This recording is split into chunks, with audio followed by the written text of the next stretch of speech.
Halo semuanya, Shalom, perkenalkan nama saya Madesta Nova dengan NIM 251011180. Nah, saya dari Prodi PKK 5 semester 1.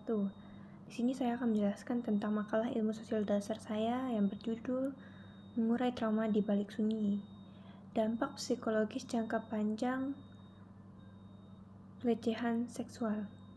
Nah, di sini kita harus tahu apa itu tentang pelecehan seksual. Pelecehan seksual adalah salah satu bentuk kekerasan yang meninggalkan dampak psikologis jangka panjang bagi sang penderita atau sang korban. Trauma ini seringkali muncul bersifat tersembunyi, sulit sekali untuk terdeteksi, dan memengaruhi berbagai aspek kehidupan sosial dan kemampuan berfungsi dalam masyarakat. Fenomena ini juga menjadi isu penting dalam perspektif ilmu sosial dasar karena menyentuh interaksi antara individu, kelompok, dan sistem sosial yang seharusnya memberikan perlindungan. Dampak psikologis jangka panjang juga membahas tentang bagaimana trauma ini dapat mempengaruhi kehidupan sosial, dukungan sosial, dan proses pemulihan.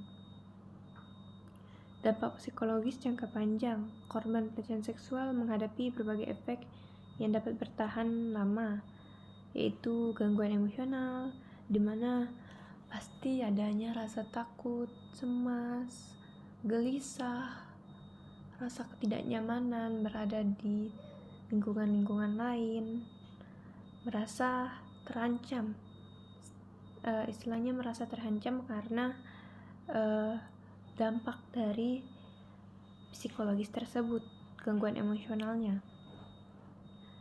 Lalu adanya ketidakpercayaan kepada orang lain termasuk keluarga atau teman. Itu adalah salah satu yang membuat si korban tidak berkata jujur atau memendam sendiri rasa sakitnya atau rasa traumanya. Yang pertama ada gangguan mental, ada depresi, kecemasan kronis, dan gangguan stres pasca trauma, PTSD. Ada juga dia terkena kesulitan tidur atau bisa disebut insomnia. Lalu mimpi buruk yang menghantui karena merasa udah dilecehkan. Lalu itu akan terpikirkan terus-menerus, ada bayang-bayangannya terus-menerus. Lalu perubahan mood yang drastis. Selanjutnya ada perilaku sosial, isolasi sosial, dan penarikan diri dari interaksi sosial. Nah, ini karena salah satu masalah, karena dia merasa dirinya sendiri itu tidak pantas atau tidak layak untuk bergabung dengan orang lain atau berinteraksi. Penurunan motivasi belajar atau bekerja akibat trauma psikologis, karena dia merasa dihantui oleh hal tersebut. Nah, di sini ada faktor pemicunya. Trauma yang dialami korban seringkali diperparah oleh faktor-faktor sosial berikut.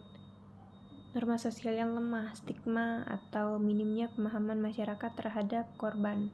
Karena bagi yang belum merasakan itu akan menganggap sepele sebuah masalah yang pernah terjadi pada korban.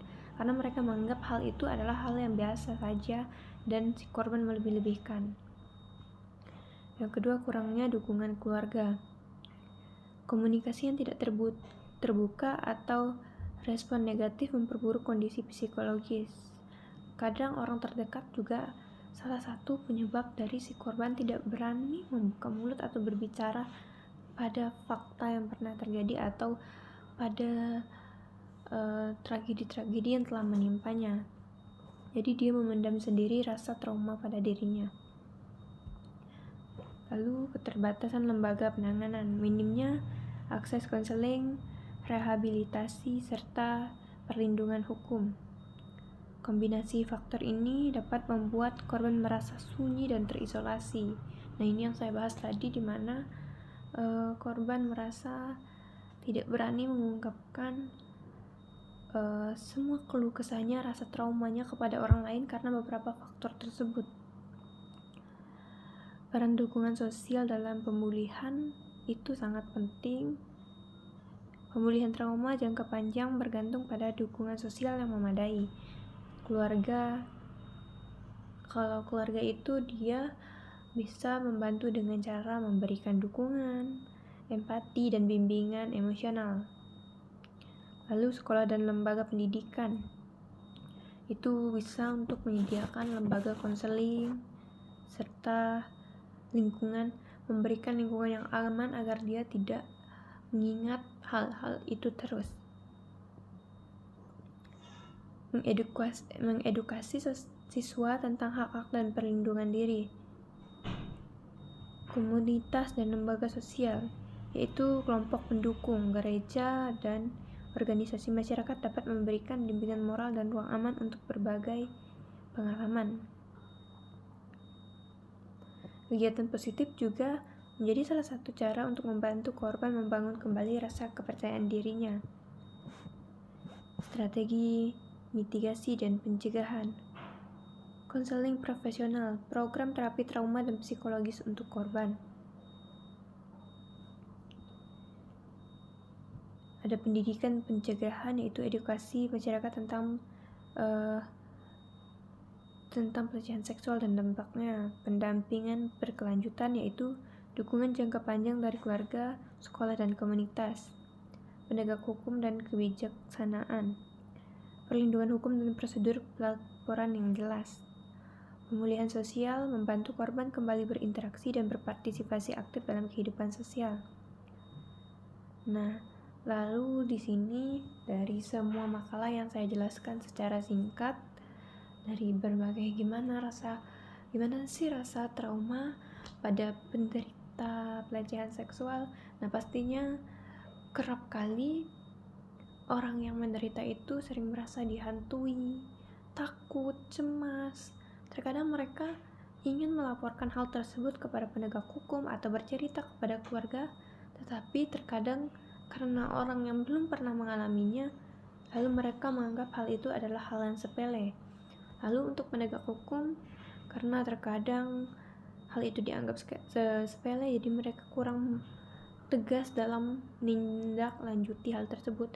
Hal tersebutlah yang membuat adanya kesunyian dalam korban, karena dia menganggap tidak ada yang benar-benar bisa membantunya dalam hal tersebut, karena dia takut dalam mengungkapkan karena tidak ada dukungan dari sisinya, dari keluarganya atau kerabatnya. Kesimpulan dari ini yaitu pelecehan seksual meninggalkan trauma psikologis jangka panjang. Ia mempengaruhi kesehatan mental, perilaku sosial, dan kohesi komunitas korban. Trauma ini sering tersembunyi dan membutuhkan perhatian khusus dari keluarga, sekolah, dan komunitas. Dukungan sosial yang konsisten, pendidikan, pencegahan, dan intervensi psikologis merupakan langkah penting untuk memulihkan korban, mengurangi dampak trauma, dan menciptakan lingkungan yang aman serta mendukung bagi semua individu. Nah, sekian dari penjelasan saya harap bermanfaat bagi semuanya. Saya ucapkan terima kasih. Salve.